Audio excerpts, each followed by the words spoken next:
Good morning, all of you. Good morning. Yes, good morning. Yes sir. चलें पढ़ाई शुरू करें। सर आइए आज थोड़ा सा परिवर्तन करते हैं और अब दूसरे पाठ की ओर आए। पॉलिनोमियल्स। पहले पाठ पर अब क्या है, सवालों के प्रश्नावली और बढ़नी है। पहले पाठ में प्रश्नावली गहराई और चौड़ाई बढ़ानी है।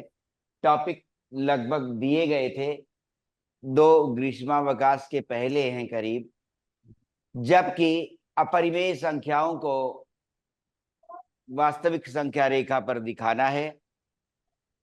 अपरिमेय संख्याएं हैं क्या, सब कुछ नंबर सिस्टम के बारे में बहुत विस्तार से बताया गया था। फिर घात के नियम और रेशनलाइजेशन, इसको विधिवत समझाया गया है। अब केवल सवालों की बारी है। फिर से प्रश्नावली की गहराई और चौड़ाई बढ़ानी है, लेकिन अब आगे चल रहे हैं दूसरे पाठ की ओर और फिर लौटेंगे पहले पाठ के सवालों की ओर। फिर लौटेंगे पहले पाठ की सवालों की ओर, ये ध्यान रखना है। पॉलिनोमियल्स बहुपद था और इसे भी बहुत ज्यादा लिख चुके हैं, बता चुके हैं, लेकिन फिर से एक स्मृतियों की ओर फिर से बढ़ रहे हैं। ठीक है, बहुपद किधर चले, स्मृति की ओर। ठीक है, टुवर्ड्स मेमोरी, स्मृति में से। क्या लिख रहे हैं, पहले बहुपद था क्या, याद दिला दें जल्दी जल्दी। पी एक्स, ध्यान से सुनते जाइए, लगभग सारी चीजें सुन चुके होंगे, लिख भी चुके होंगे। P of x, this is P of x. ठीक है, पी पॉलिनोमियल इन एक्स, पॉलिनोमियल इन, ठीक है, पॉलिनोमियल इन एक्स, ये आया।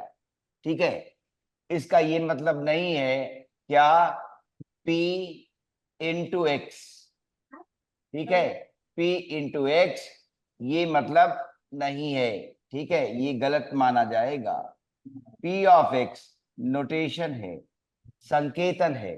p ऑफ एक्स नोटेशन, संकेतन। ठीक है, केवल संकेतन मात्र है कि एक बहुपद जिसका चर x है, संकेतन है, नोटेशन कहा जाएगा। ये ध्यान रहे, कभी भी ये भ्रम ना हो क्या कि वो p इंटू एक्स है, संकेतन, नोटेशन मात्र। ठीक है, संकेतन मात्र है और उसमें चर क्या है, x चर में लिखा गया, x माना जाएगा। अब ध्यान दे, p of x polynomial in x, ये संकेतन या नोटेशन मात्र है। इसको p इंटू एक्स न माना जाए, ये गलत होता है। ठीक है, और x चर राशि है, ये ध्यान दिया जाए, x चर राशि मानी जाएगी। ठीक है, क्लियर। ये अब चलते हैं, स्टैंडर्ड फॉर्म लिखते हैं, फिर एक एक चीज बताते चले जाते हैं, ध्यान से सुनते जाइएगा। ठीक है, और फिर वापस आइए। तो पहले लिखा गया कि पॉलिनोमियल इन एक्स, पेश करें अगर, तो आप देख रहे हैं, आपने लिखा एक्स प्लस लिखा, आपने केवल 2 लिखा, आपने A X square plus B X plus C लिखा। कई बार आपने ऐसे लिखा 2x square plus 3x plus 4 लिखा। आपने क्यूबिक भी लिखी, एक्स क्यूब। ठीक है, 2x³ plus 3x square minus 4x plus 1, ऐसे आपने लिखा। आपने एक नंबर लिखा, इसे पॉलिनोमियल देख सकेंगे कि नहीं, इसे पॉलिनोमियल कहेंगे कि नहीं, इसे कहें, इसे कहें, इसे कहें। कुछ अंतर लग रहा है, यहां पर x की घात 2 हो गई, यहां पर x की घात 1 थी, यहां पर x की घात 0 है। ठीक है, धीरे धीरे हम देख रहे हैं x की घात 3 आ गई। तो जो स्टैंडर्ड फॉर्म है वो किस तरह से आएगा उसे देखा जाए, ठीक है। और वो ज्यादातर यूं ही अभ्यास में लिया गया है, सभी किताबों में ऐसा ही लिखा मिलेगा। A naught x to the power N, ये जो शून्य बोलते हो वो नॉट बोला गया है, ठीक है। क्योंकि कई बार जब यूनिवर्सिटी विद्यार्थी पहुंचते हैं और हमारे विद्वान यूं बोल देते हैं ए नॉट, ठीक है, तो कई बार ऐसा नॉट समझ लेते हैं, कई बार ऐसा नॉट समझ लेते हैं, पहली बार सुनते हैं। नॉट एम्प्लाइज जीरो, ठीक है, सिफर, ठीक। और अब हिंदी वाला आ गया शून्य, ठीक है। हाँ, शून्य, ये नहीं है, ये नहीं है, स्पेलिंग है नॉट, ठीक है। A naught x to the power n plus a one x to the power n minus one plus a two x to the power n minus two, चलते गए और अंततः एक जगह ऐसा लगा कि जो संकेतन किया जा रहा है उसमें अब व्यवस्था पूर्णता बन चुकी है, और यहाँ पर आ गए कि अब 0 से शुरू करके 1 2 3 और n तक चले गए। तो उस समय हमने देखा कि जब शून्य से शुरू किया था तो जो चर राशि थी x, उसकी घात n थी, उसकी घात n थी। जब हमने a1 लिखा तो x की घात n माइनस वन हुई, और इस n को हम देख सकते हैं, n को हम यहाँ देख सकते हैं n माइनस शून्य, तो ये जो शून्य था वही इस n से घटा है, ये जो 1 है n से वही घटा है, ये जो 2 है n से वही घटा है, ठीक है। तो फिर x, अब जब a n आएगा तो फिर ये शून्य बनेगा, और ये शून्य यहाँ कैसे बना, n से n घट गया। तो ये अंतिम पद है पॉलिनोमियल में। यदि संकेतन इस प्रकार हो, यदि नोटेशन इस प्रकार हो, तो अंतिम पद यहाँ पहुंचेगा। अब इसमें ये बोला जाए कि ये हैं क्या n, और a naught a one a two ये सब कैसे हैं, तो पहले लिखा जाए कि n क्या है, या a1 a2 a3। तो पहले लिखा जाए x, लिखा जाए कि x चर राशि है जिसमें लिखा गया है हमारा बहुपद, ठीक है, चर राशि, ठीक है, चर राशि। और अब बहुपद कहा गया, इसका मतलब है जो हिंदी वाला शब्द लिया गया बहुपद, और पॉली, मोर देन वन, और ठीक है, पॉली ऐसे आ रहा है वन। अब मोर देन वन तो क्या वन वाला नहीं होगा, वन और मोर देन वन, ठीक है। अब लेकिन एक पद भी ना हो, शून्य हो, तो फिर वो भी बात आएगी। तो बहुपद है ना जिसमें पद अनेक हो, अनेक हो, ठीक है, कितने भी हो, तो वो बहुपद, एक पद, द्विपद, त्रिपद, तीन पद आए, ठीक है, यहाँ चार पद आए, ठीक है। तो इसलिए ये सब क्या है, बहुपद कहला रहे हैं, क्योंकि इनमें पदों की संख्या क्या है ना, ये पद की संख्या से कहा गया है बहुपद, ठीक है, वन और मोर, ठीक है ना। बहुपद, पदों की संख्या को गिनकर बहुपद नाम, व्यापक नाम दे दिया गया। ये एक पद ही है, ये दो पद है, इसमें द्विपद, ठीक है, ये तीन पद ले रहा है, तो सभी का व्यापक नाम बहुपद रख दिया गया है, जनरल नेम, ठीक है, जनरल नेम, व्यापक नाम बहुपद रख दिया गया। एक्स चर राशि है, और ध्यान से सुनते चलिए, ए नॉट ए वन, ठीक है, ए टू, और ये क्या होंगे, इनके बारे में देखें, ये रियल नंबर्स हैं, ये कांस्टेंट हैं और रियल नंबर हैं, ठीक है, रियल्स या रियल नंबर्स, ठीक है, रियल नंबर्स, ठीक है, ये रियल नंबर्स होंगे।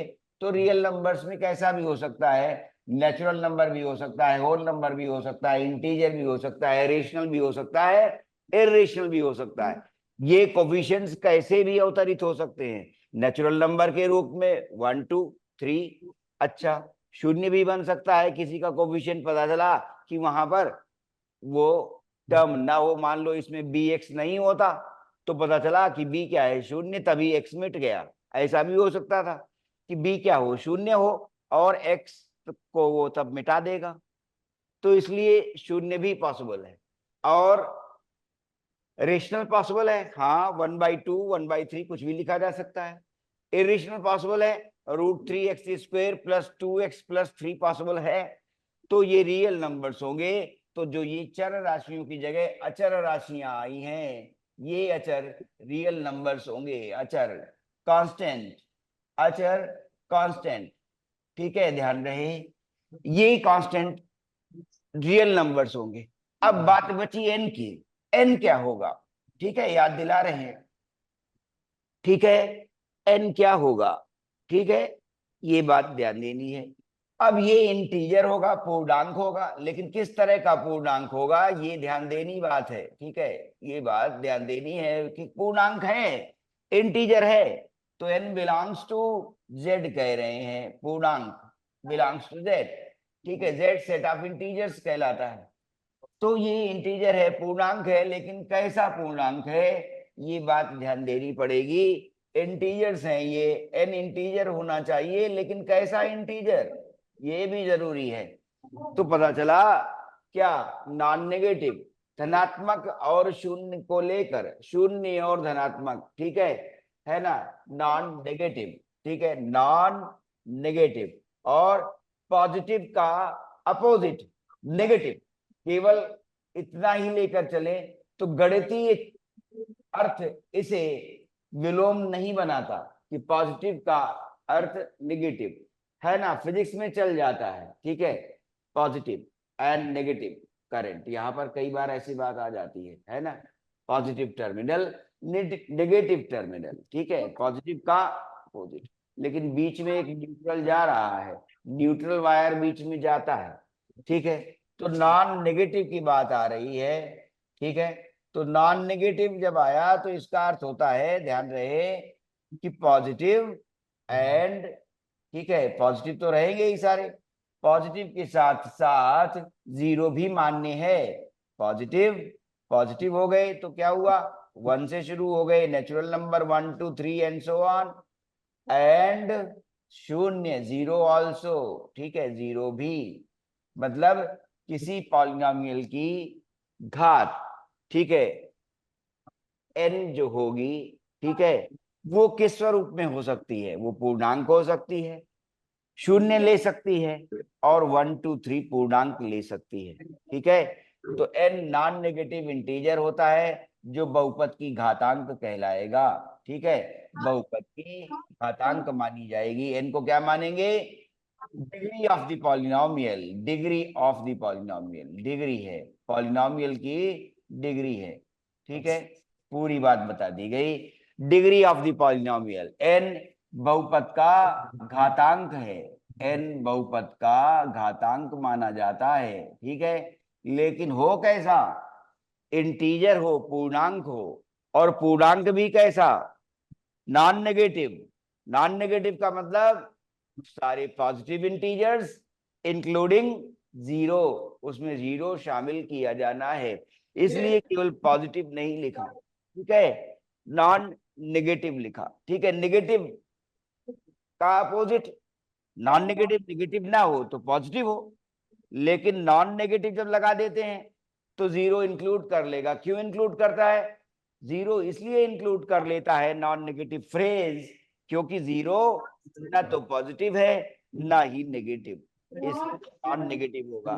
तो अब घातांक के विषय में जान लीजिए, अब घातांक किस प्रकार से हो सकती है, देखिए, x⁴n, इसमें घातांक क्या है, 2 is same as 2 into x⁴0, इसमें घातांक इतनी है, शून्य, इसमें घातांक 1 के बराबर है, क्यों, x⁴1 और +3, इसमें घातांक 2 है, इसमें घातांक 2 है, इसमें घातांक 3 है, ठीक है, इस तरह से। तो अब आगे बढ़ते हैं, क्या 2 जो हमने लिखा है, 2 लिखा या 3 लिखा या √3 लिखा या 5 लिखा, तो जब ऐसे लिखे जाएंगे नंबर्स और उनमें चर राशि नहीं होगी, क्या 2x नहीं है मान लें, तो x की जगह x की पावर 0 है, 3 की जगह 3 into x की पावर 0 है, तो ऐसे सभी बहुपद कैसे कहलाते हैं, इन्हें क्या कहते हैं? ठीक है, ये बात कांस्टेंट पॉलिनोमियल कहते हैं, ये कांस्टेंट पॉलिनोमियल कहलाते हैं।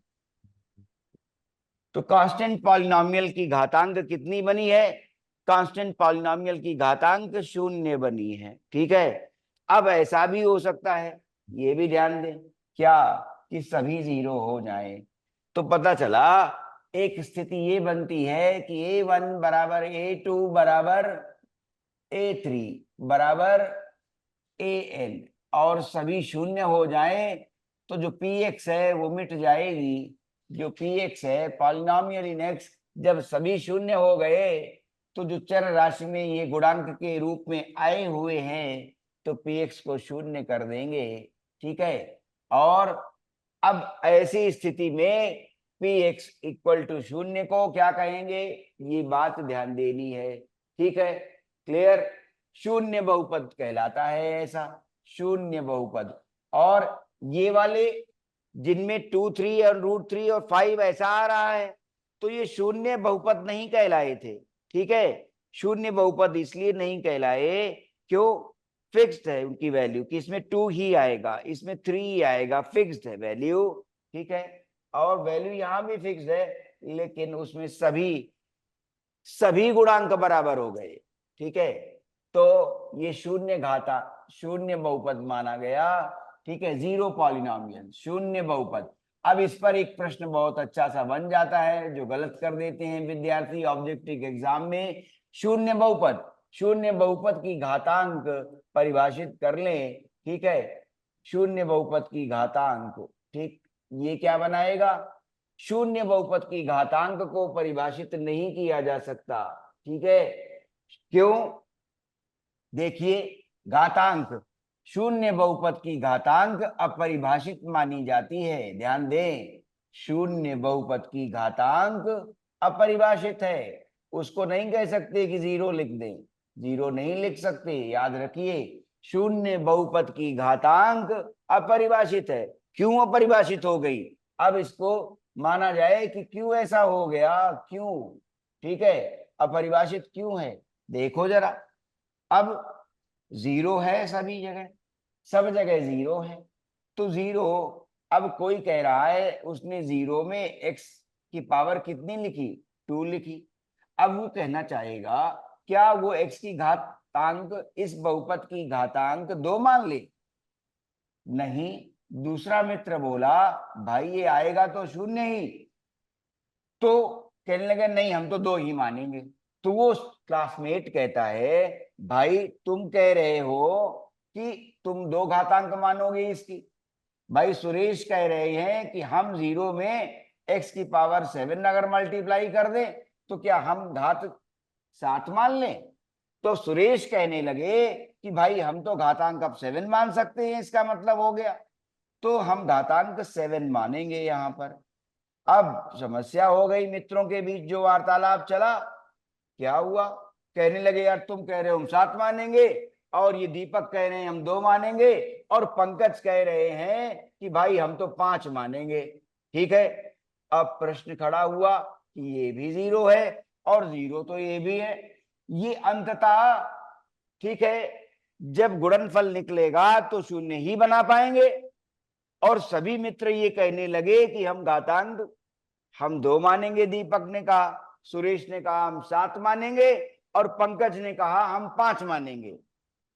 तो फिर अब इसी समय दूसरा मित्र आ गया, और जब दूसरा मित्र आ गया भास्कर, तो भास्कर कहता है भाई ये तो परिभाषित ही नहीं रहा, तुम कह रहे हो 2 घातांक मानेंगे, ये सुरेश कह रहे हैं हम घातांक 7 मानेंगे, और पंकज कह रहे हैं 5 मानेंगे, तो यार ये तो परिभाषित ही नहीं हो पा रहा है। ऐसे तो जितने सारे विद्यालय हैं, जितने छात्र हैं, उतने घातांक हो जाएंगे। तो इसका मतलब भास्कर ने कहा यार अब सही ढंग से देखो, अब परिभाषित लग रही है, क्योंकि सभी लोग अपने अपने अलग अलग घातांक ले रहे हो, इसलिए अपरिभाषित हो गई घातांक। तो शून्य बहुपद की घातांक अपरिभाषित रहेगी। कारण ये बता रहे हैं इस विस्तृत अंदाज में, इसलिए बताया है कि विद्यालयों में पिछली साल प्रश्न में ये आ गया था और इसका उत्तर गलत कर दिया गया था अध्यापकों के द्वारा, इसलिए ये बात फिर से समझाई है, फिर से बताई है। ठीक है, ध्यान रहे इस बात का।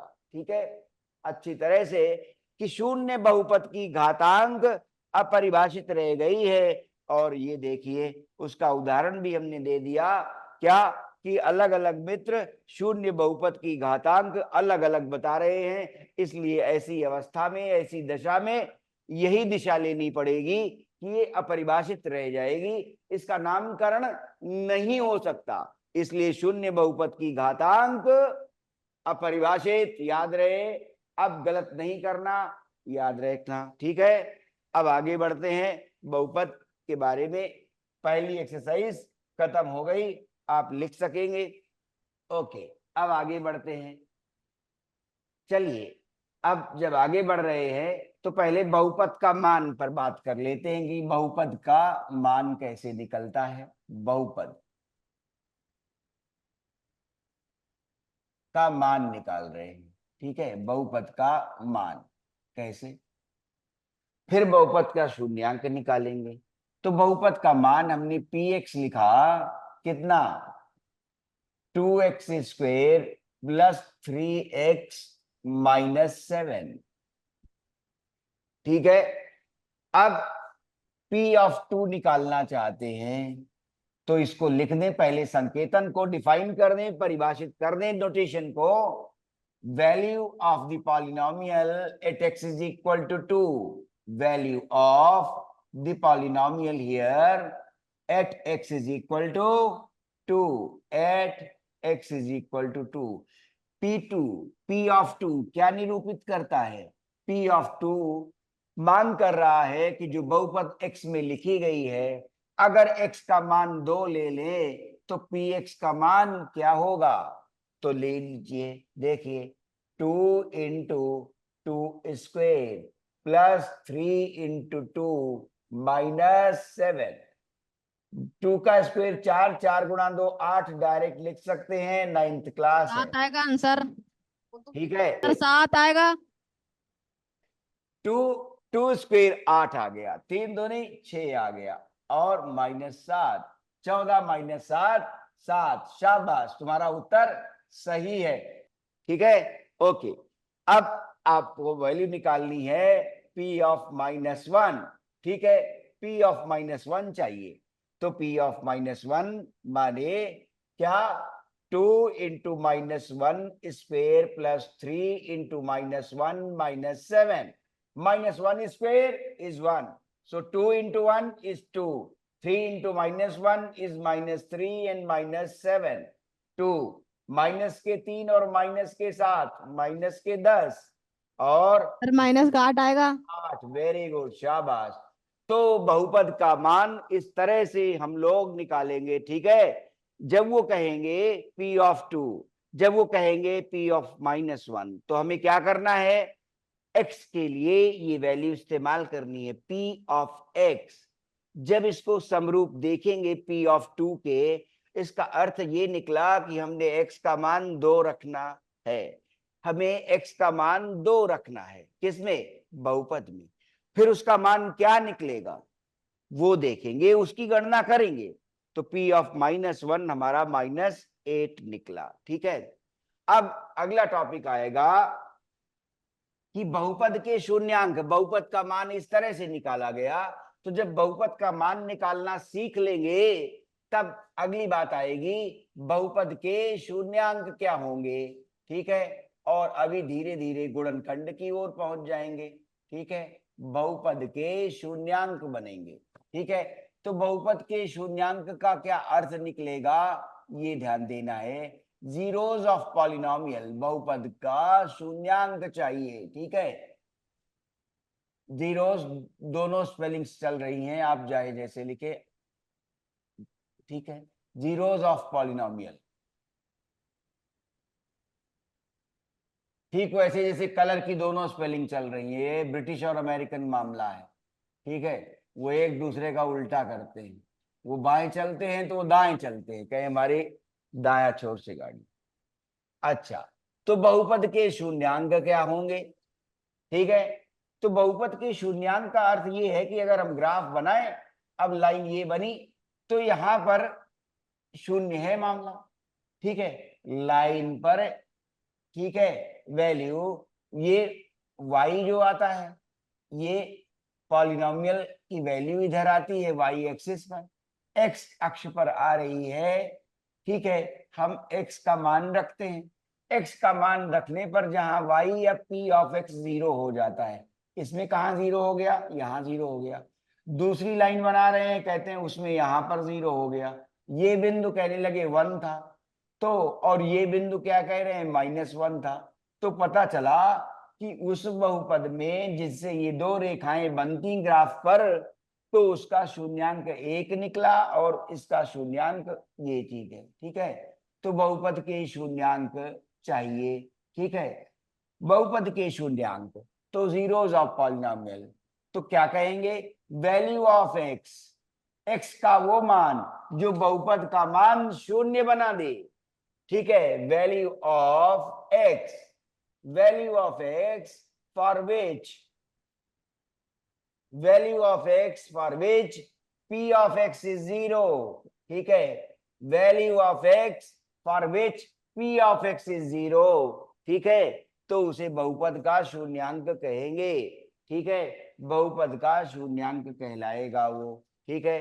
अगर मान लो हम एक बहुपद दो घात वाली होती, अब दो घात वाली बहुपद का ग्राफ अगर ऐसे बनता, ठीक है, और ये 1 होता और ये 3 होता, तो इस ग्राफ से जुड़ी जो बहुपद थी सेकेंड डिग्री की ax² + bx + c, तो पता चला कि या तो फिर अल्फा कह लें क्योंकि यहां पर व्यापक लिखा है, और यहां पर बीटा कह लें, तो अल्फा इज इक्वल टू 1 और बीटा इज इक्वल टू 3, ये बहुपद के शून्यांक हैं।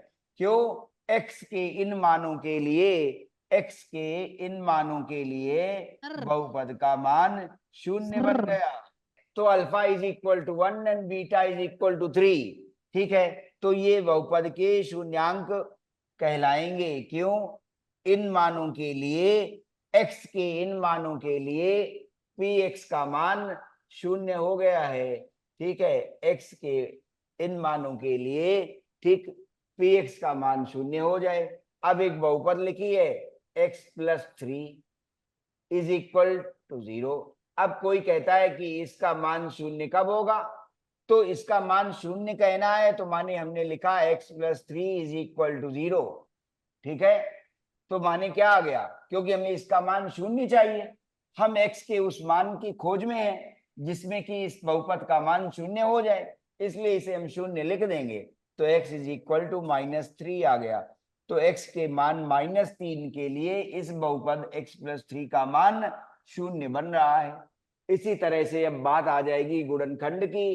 क्यों, हमें अगर सेकेंड डिग्री पॉलिनोमियल दी हुई होगी, अगर हमें दो घात की बहुपद दी गई होगी, जैसे x²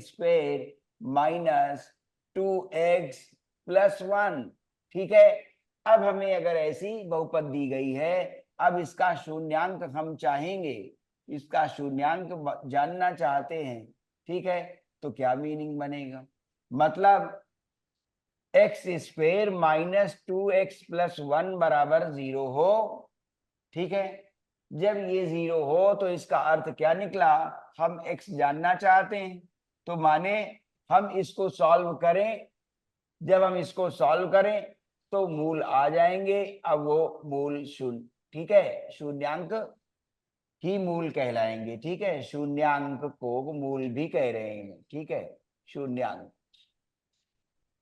अब इसके मूल हम निकालें, माने हम इसको सॉल्व करें, जब हम इसको सॉल्व करेंगे तो पता चलेगा कि गुणनखंड करके ही हम इसको सॉल्व कर रहे हैं, गुणनखंड। तो गुणनखंड अब आगे का पार्ट जो बढ़ेगा थ्योरी को लेकर, वो गुणनखंडन की बात है कि सेकेंड डिग्री का गुणनखंड और थर्ड डिग्री का गुणनखंड और उसके बीच में सर्वसमीकाएं, ठीक है, तो 3 बार में पाठ आसानी से विधिवत कंप्लीट होगा फिर से, ठीक है, गुणनखंड। तो गुणनखंड जब करेंगे तो साफ नजर आ रहा है क्या x minus 1 into x minus 1, ऐसा है क्या? देखो जरा, ठीक है। और अभी गुणनखंड मान लो याद दिलाएं, या अभी सीखा कि नहीं ये पता नहीं, मान लेते हैं चले कि अभी नहीं सीखा है, ठीक है, तो फिर से सिखाएंगे, याद दिलाएंगे। लेकिन इसका मल्टीप्लीकेशन करें तो क्या आएगा? X square minus x n plus 1, तो क्या आ गया? X square minus 2x plus 1। तो इसको सॉल्व करने के लिए, क्योंकि इसका शून्यांक जानना था, शून्यांक जानने का मतलब है कि इसका मान शून्य कब होगा, उस x को जानना है। तो जब हमने ये देखा कि हम फैक्टराइज कर चुके इसको, x square minus 2x plus 1 is equal to 0 को जब फैक्टराइज किया तो उत्तर आया x minus 1 into x minus 1 is 0। तो पहला factor 0, x is equal to 1, और दूसरे फैक्टर से भी उत्तर x इज इक्वल टू 1 ही आया। तो पता चला कि इस बहुपद का शून्यांक क्या निकला, आंसर इसका शून्यांक आया इट्स 0 और रिपीटेड है इज 1, केवल 1 के बराबर, ठीक है, मतलब x इज इक्वल टू 1 के लिए। तो यहां पर पृष्ठभूमि लाए हैं क्या, कि जब हम फैक्टराइज कर लेंगे तब हम शून्यांक जान पाएंगे। क्यों? हमें x का मान निकालना है, सुनो ध्यान से, x का मान निकालना है ताकि हमें पता चले कि बहुपद का मान शून्य कब होगा। तो इसका मतलब है हमें गुणनखंड सीखना पड़ेगा, क्योंकि तभी हम x का मान जान पाएंगे, ठीक है, कि x के किस मान के लिए। क्यों? जो बहुपद दी रहेगी हमें उसे शून्य से इक्वेट करना पड़ेगा, फिर हम सॉल्व करेंगे गुणनखंडन के द्वारा, और गुणनखंड करने के बाद जब सॉल्व कर लेंगे तो x के मान आ जाएंगे, तो हमें पता चल जाएगा कि बहुपद का मान शून्य कब होगा। ठीक है, फिर मिलते हैं। Okay bye, Hare Krishna. Thank you sir. Hare Krishna Hare Krishna.